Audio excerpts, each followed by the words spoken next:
Capítulo 2 do livro O Poder da Comunhão, Acessando Milagres através do Corpo e Sangue de Jesus, com Benny Johnson e Bill Johnson.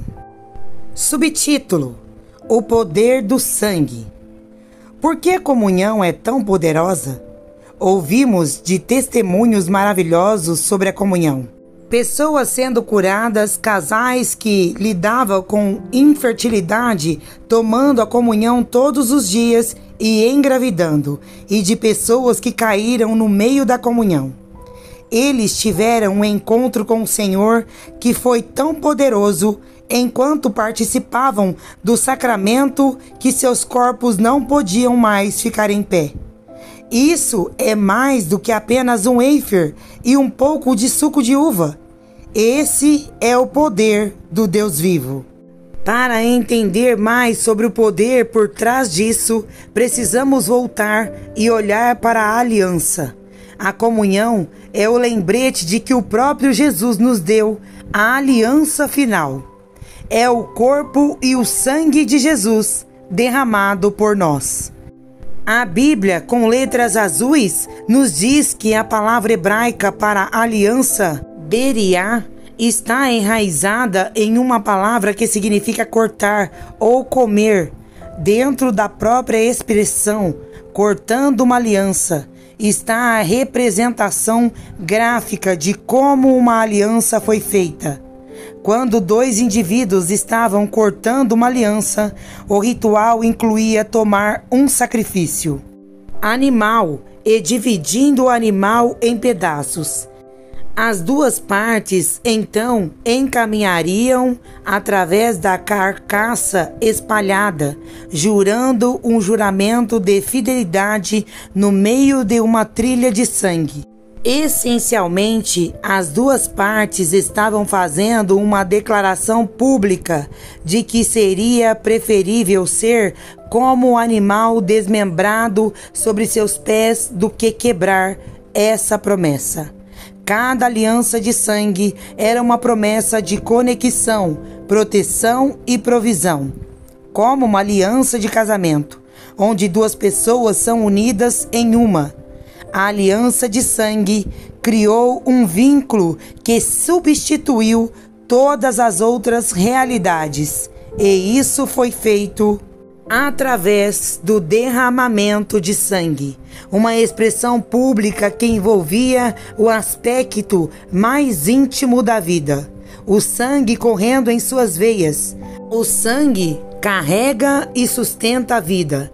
Cada aliança de sangue oferecia uma promessa que aumentaria a vida, mas vinha com o custo potencial de uma outra vida.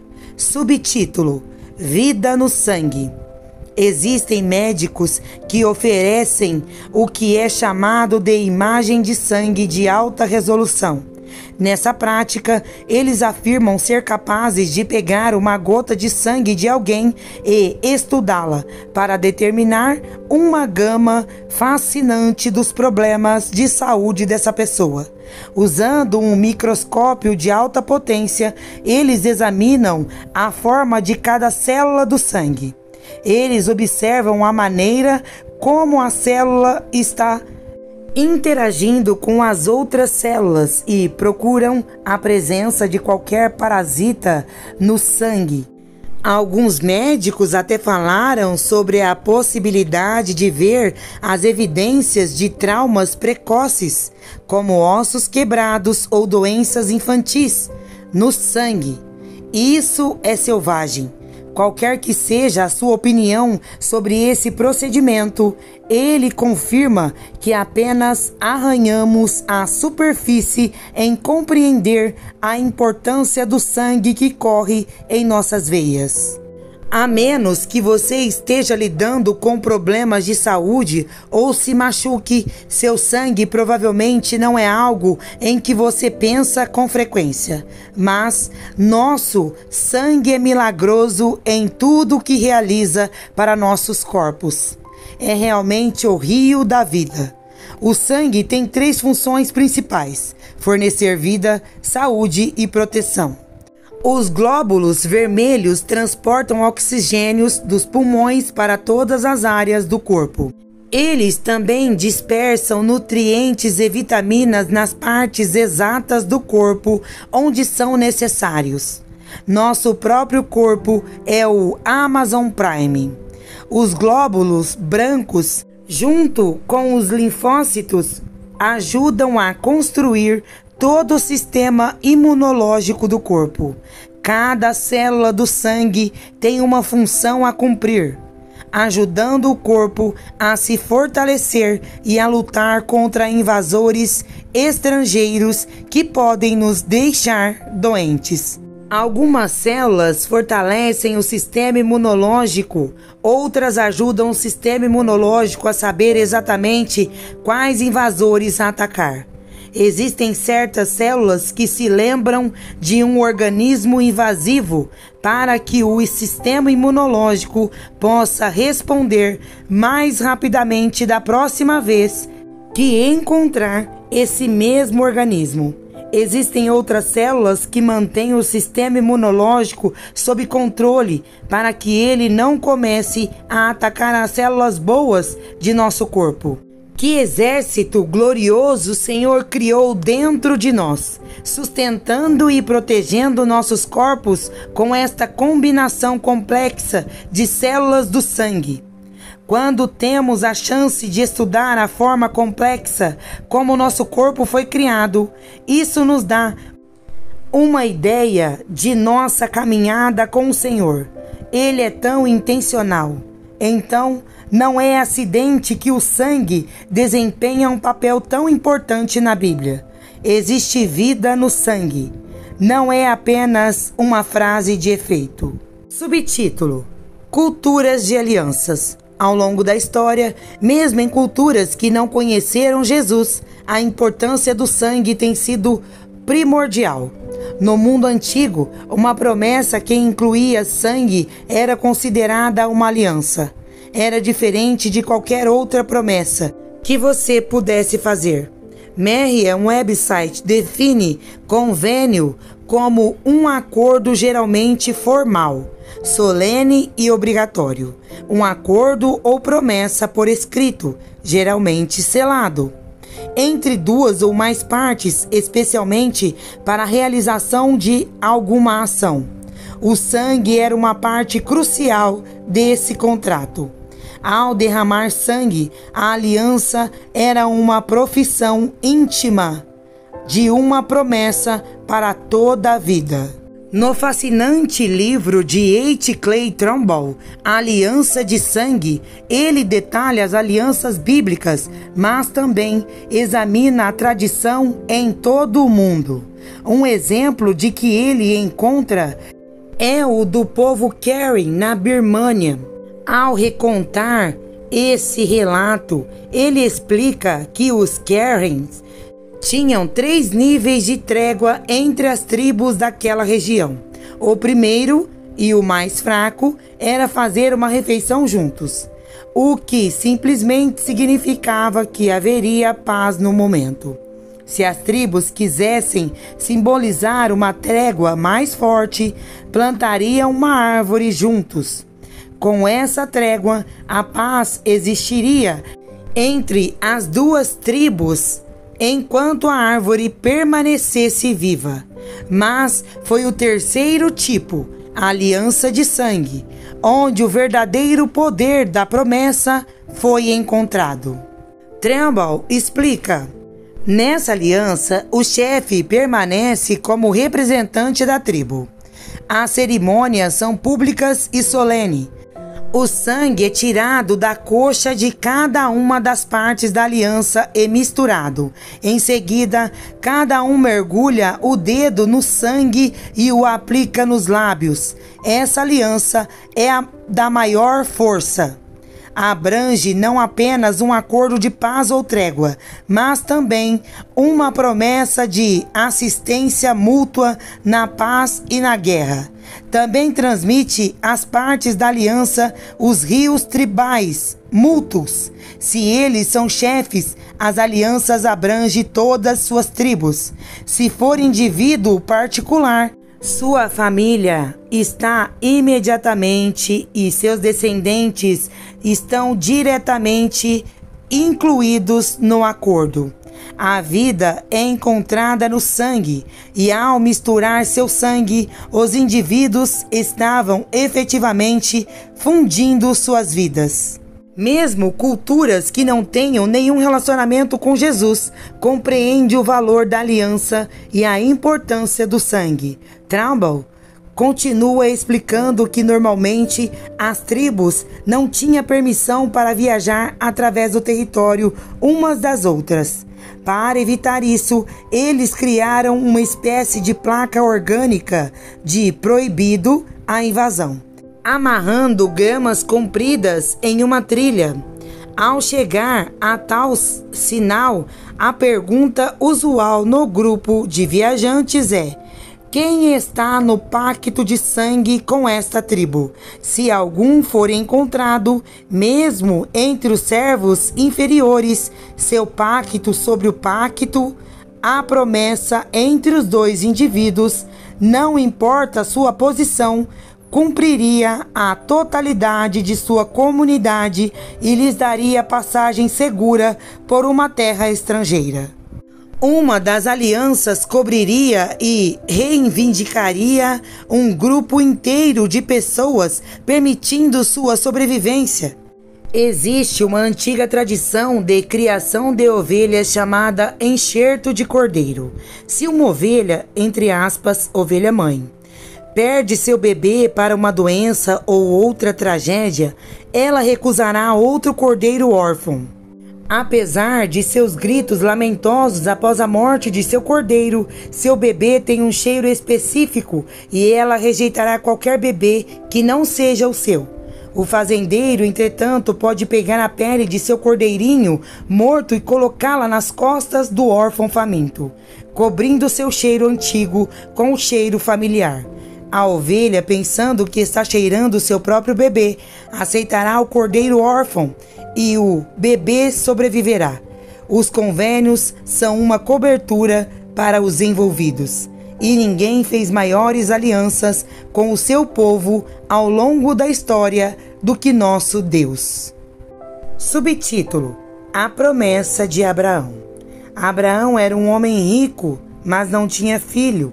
O que ele teve, porém, foi um relacionamento maravilhoso com Deus. Deus tinha falado durante toda a vida de Abraão, e Abraão ouviu.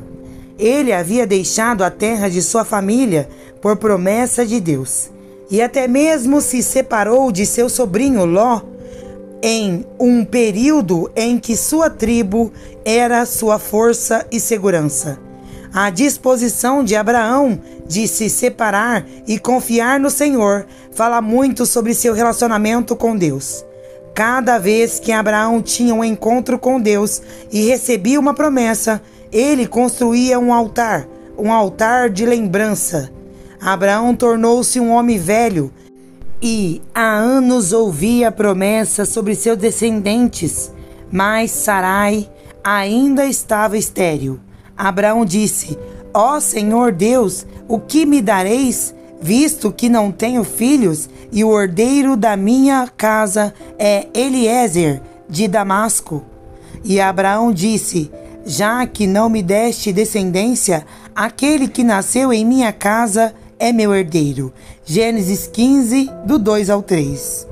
Posso imaginá-lo pensando consigo mesmo: ok, fiz todas essas promessas sobre a terra que minhas futuras gerações vão habitar, e como meus descendentes serão numerosos como a areia, mas não tenho nenhum filho.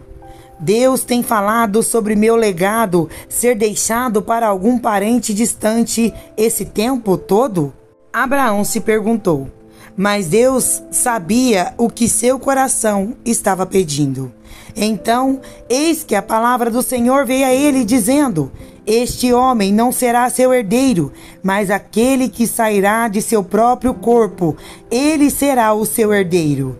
E ele o levou para fora e disse: agora olhe para os céus e conte as estrelas, e se você é capaz de contá-las. E ele disse-lhe: assim serão os seus descendentes. Então ele creu no Senhor, e o Senhor Deus o imputou isso como justiça. Gênesis 15, do 4 ao 6. Essa é a bondade do Senhor. Abraão precisava ser reafirmado por uma promessa de Deus que ele tinha guardado em seu coração. Deus não deu as costas a Abraão, nem o repreendeu por não ter mais fé. Em vez disso, Deus apenas falou com ele. E quando Abraão creu novamente, Deus deu a Abraão pontos para a justiça. Depois disso, Abraão pressionou por ainda mais segurança. Ele disse: ó Senhor Deus, como posso saber que o possuirei? Gênesis 15, 8. Ele tinha acabado de receber pontos por crer em Deus, mas Abraão precisava de um pouco mais de segurança. Em resposta, Deus fez uma aliança com Abraão. Ele conta a ele sobre o futuro de seus descendentes, como eles seriam escravizados, mas que eles voltariam a habitar a terra. Ele instruiu Abraão a trazer o sacrifício animal e cortá-lo. Eu amo isso sobre o Senhor, que ele tão humildemente habita a cultura humana. Seu objetivo é sempre conexão. Havia tantas maneiras pelas quais ele poderia ter ligado com a insegurança de Abraão e até mesmo tantas maneiras pelas quais ele poderia ter reiterado a promessa. Mas Deus escolheu fazer uma aliança com seu amigo Abraão, de uma forma que falasse ao coração de Abraão. É claro que Abraão era familiarizado com os convênios de sangue. Apenas no capítulo anterior, ele havia sido avisado sobre o sequestro do seu sobrinho por alguns homens que a Bíblia descreve como aliados de Abraão. Ver Gênesis 14, 13. Esses homens haviam feito um pacto com Abraão, então eles tinham a obrigação de protegê-lo e a sua família, relatando o sequestro. Abraão entendeu os convênios, então imagino que quando Deus sugeriu fazer uma aliança com ele, isso teria parecido muito significativo. Quando chegou a hora de percorrer o sacrifício cortado, porém, somente Deus passou. Aconteceu quando o sol se pôs e estava muito escuro, e eis que apareceu um forno fumegante e uma tocha acesa que passou entre essas peças. Gênesis 15, 17. Normalmente, ambas as partes envolvidas no pacto iriam cumprir, mas essa foi uma promessa iniciada por Deus para Abraão. Deus passou por conta própria, colocando o peso da aliança por trás de suas palavras. Abraão teria um filho, deixaria um legado e Deus cuidaria de seus descendentes, se eles acessaram a plenitude de sua bênção. Seguindo o caminho de Deus ou não, era escolha deles, mas sua parte na promessa permaneceria. Logo depois que esta aliança foi cortada, Isaque nasceu, e Deus mudou o nome de Abrão para Abraão. Subtítulo: A nova aliança de sangue. Jesus Cristo derramou seu sangue para fazer uma nova aliança com sua criação, para transpor para sempre a divisão do pecado que colocou um abismo entre o homem e Deus. Ele iniciou uma nova aliança que foi profetizada por Jeremias. Eis que dias estão chegando, declara o Senhor, em que farei um novo pacto com a casa de Israel e com a casa de Judá. Porei minha lei dentro deles e em seus corações a escreverei. E eu serei o seu Deus, e eles serão o meu povo. Jeremias 31, do 31 ao 33. Esta nova aliança imediatamente ecoou e cobriu as promessas feitas a Abraão. Em vez de vir à terra como fumaça e fogo, Deus enviou seu filho para vir à terra em carne humana, para andar conosco. Em vez de um animal de sacrifício Dividido em dois para representar a aliança, Deus ofereceu seu próprio filho, o Cordeiro Imaculado, cujo corpo seria quebrado como o maior sacrifício. Somos a promessa de Abraão cumprida. As Escrituras dizem que, por meio de nossa fé, nos tornamos descendentes de Abraão, tão numerosos quanto as estrelas no céu e abençoados pelo Senhor. E se vocês pertencem a Cristo, entre parênteses, estão naquele que é a semente de Abraão, fecha parênteses, então vocês são descendência de Abraão e herdeiros espirituais, segundo a promessa. Gálatas 3:29, nova versão amplificada. Somos herdeiros de acordo com a promessa. Somos nós que Deus falou a ele há milhares de anos, aqueles que herdariam as promessas e bênçãos do Senhor. Nós somos aqueles para quem Deus é o escudo e um grande recompensador. Veja Gênesis 15:1. O Senhor mudou o nome de Abrão para Abraão, o pai de uma multidão, mas ele também mudou nossos nomes. Já não os chamo de escravos, pois os escravos não sabem o que o seu senhor está fazendo. Mas eu os chamei vocês de amigos, por todas as coisas que eu tenho ouvido do meu pai, que vos dei a conhecer. João 15:15. Temos acesso a Deus de uma forma que Abraão, o homem que foi chamado de amigo de Deus, apenas sonhou. Depois que o sangue de Jesus foi derramado pela nova aliança, nós tornamos não apenas herdeiros de Abraão, mas também co-herdeiros de Cristo. Compartilhamos a herança de Jesus.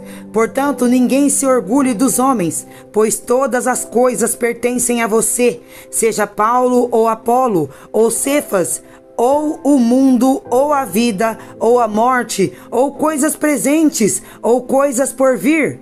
Todas as coisas pertencem a você, e você pertence a Cristo, e Cristo pertence a Deus. 1 Coríntios 3, do 21 ao 23. O que Jesus fez por toda a humanidade na cruz foi incondicional. Ele nunca vai voltar ou mudar de ideia. Acessar a plenitude da bênção desta aliança, entretanto, é nossa escolha inteiramente. Quando tomamos a comunhão, estamos nos lembrando de seu sacrifício e da maneira pessoal e sem precedentes como esta nova aliança afeta todas as áreas de nossas vidas. Ele pegou o copo depois de comerem, dizendo: este copo que é derramado por vós é a nova aliança no meu sangue. Lucas 22:20. O sangue derramado foi uma promessa de aliança para toda a eternidade. Nada seria igual. O sangue de Jesus pagou tudo e por tudo. Lavou-nos brancos como a neve, para que pudéssemos entrar na presença do Senhor, sem intermediários e sem medo. O sangue de Jesus nos deu liberdade e autoridade. O inferno foi derrotado por toda a eternidade. E agora podemos ousadamente liberar o céu na terra. Subtítulo: O púlpito do diabo. Henry Grover, um intercessor poderoso, conta a história de uma viagem que fez ao país de Gales para orar e libertar o reino. O Senhor o instruiu a orar por vários lugares altos diferentes, incluindo o local chamado o púlpito do diabo. O púlpito do diabo era, na verdade, uma laje de rocha que se projetava de uma grande e bela montanha. Henry subiu a montanha para orar. Quando cheguei pela primeira vez àquele lugar conhecido como o púlpito do diabo, eu estava naquela pedra naturalmente esculpida, com vista para o vale e a cidade abaixo. E comecei a ler a palavra de Deus em voz alta sobre ela. Eu li sobre a crucificação do Senhor Jesus Cristo e então comecei a louvar a Deus e me regozijar. Eu assumi o domínio sobre o diabo ali, com a intenção de retomar aquela área.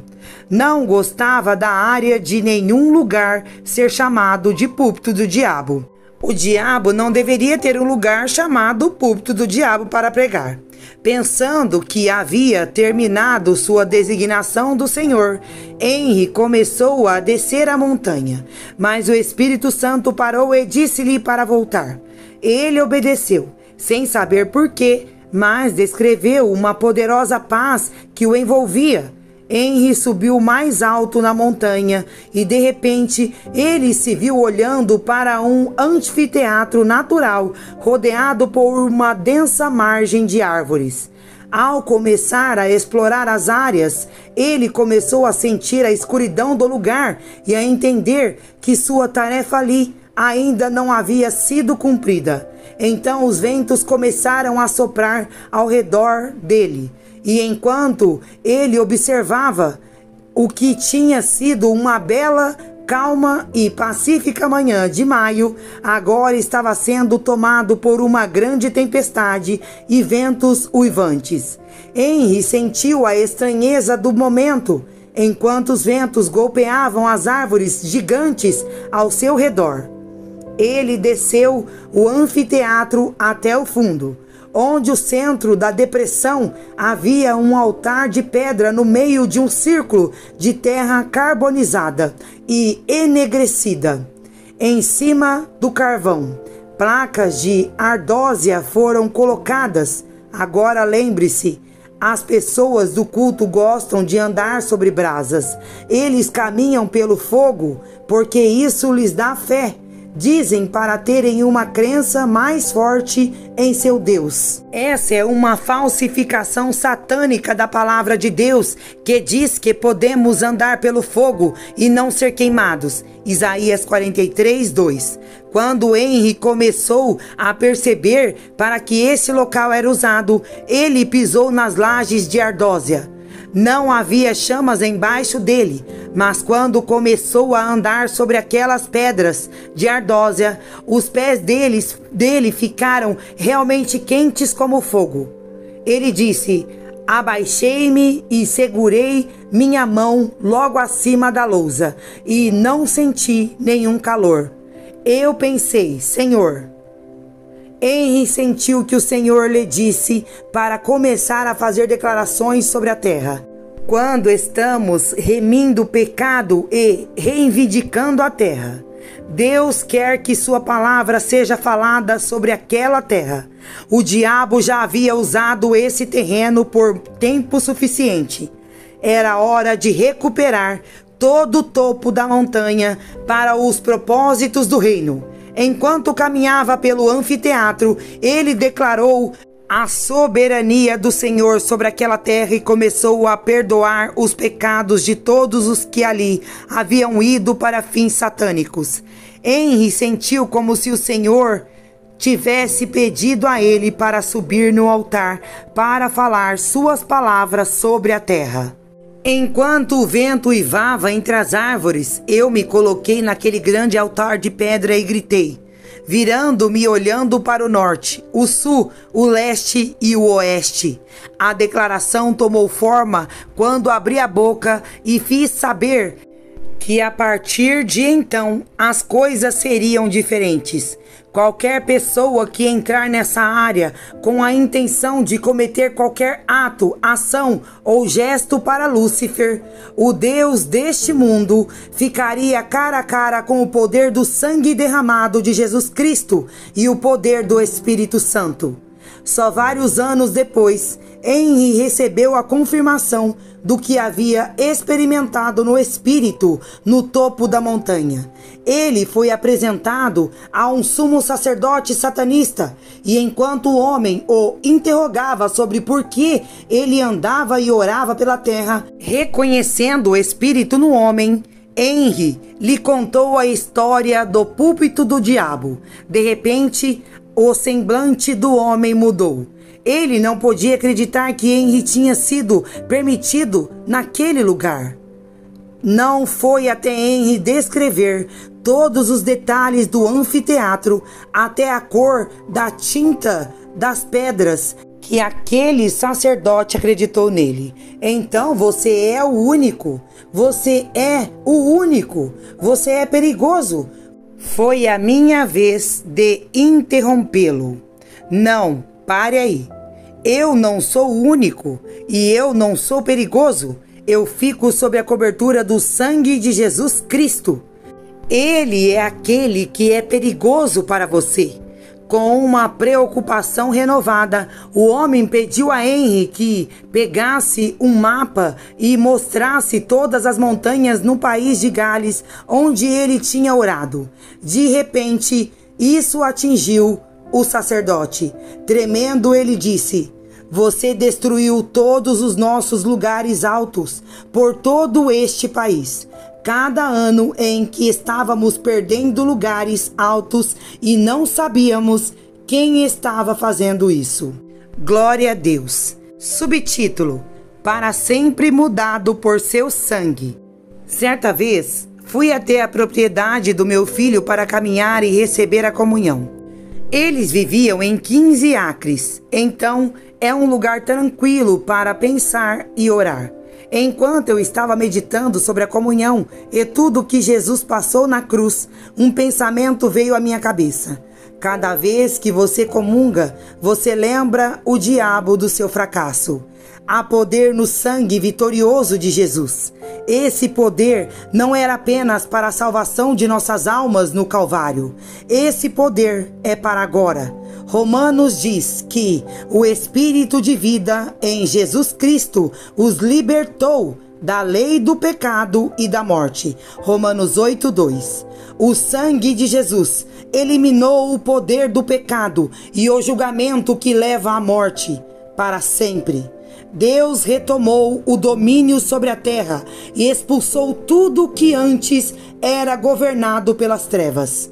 Como herdeiros com Cristo, temos essa mesma autoridade por meio de Jesus. Identidade de filha de Deus. Também estou lembrando ao diabo que ele perdeu. O diabo tem que assistir enquanto eu celebro o poder da ressurreição de Jesus.